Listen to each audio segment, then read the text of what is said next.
গণতান্ত্রিক উত্তরণে একটা নির্বাচন এই মুহূর্তে খুবই অতীব জরুরি হয়ে পড়েছে।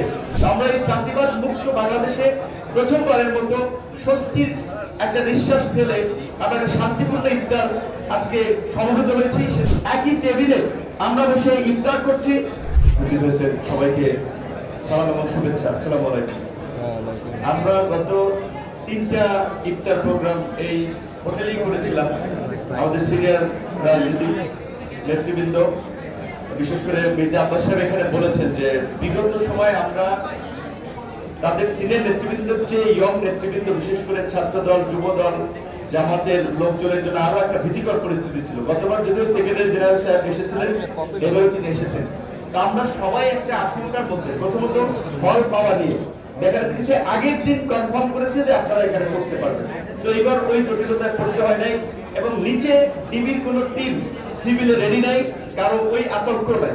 আমরা এই ফ্যাসিবাদ মুক্ত বাংলাদেশে প্রথমবারের মতো স্বস্তির একটা নিঃশ্বাস ফেলে আমরা একটা শান্তিপূর্ণ ইফতার আজকে সমবেত হয়েছি। সেজন্য আমার কাছে শুকরিয়া আদায় করি যে আল্লাহ আমাদেরকে এই মুক্তির ব্যবস্থা করে দিয়েছেন। আমরা আজকে শ্রদ্ধার সাথে স্মরণ করি এই গণ অভ্যুত্থানের নিহত সকল শহীদদের। আমরা সুস্থতা কামনা করছি আহত সকল আমাদের সহকর্মী এবং সহযোদ্ধা নেতৃবৃন্দ। আপনারা জানেন যে বাংলাদেশের অত্যন্ত একটা সংকটকালীন সময়, যেখানে তরুণদের বড় একটা অংশ রাজনীতি বিমুখ ছিল, সেই সময় কিন্তু আমরা 2018 সালে কোটা সংস্কার আন্দোলন এবং নিরাপদ সড়ক আন্দোলন এর মধ্যে দিয়ে তরুণদেরকে কিছুটা রাজনৈতিক ভাবে একটা সচেতনতার দিকে নিয়ে আসতে সক্ষম হয়েছিলাম, যার ফলে একটা ধারাবাহিক ছাত্র এবং তরুণদের আন্দোলন এবং রাজনৈতিক আন্দোলন সকলের সম্মিলিত প্রচেষ্টায় আমরা ফ্যাসিবাদ মুক্ত বাংলাদেশ পেয়েছি।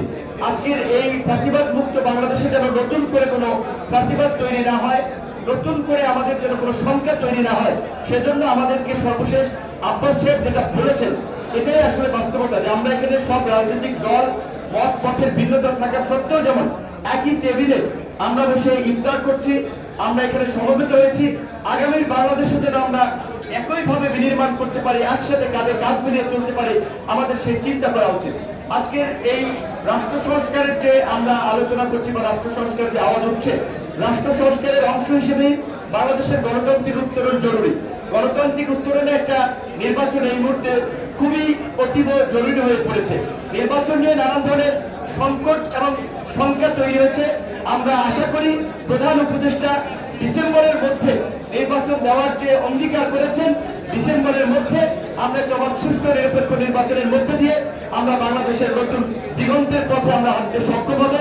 এই মুহূর্তে যেহেতু আমাদের ইফতারের সময় ঘনিয়ে আসছে, আমরা দোয়া করার জন্য আমাদের মাওলানা হালিম ভাইকে আহ্বান জানাচ্ছি মোনাজাত এবং দোয়া পরিচালনা।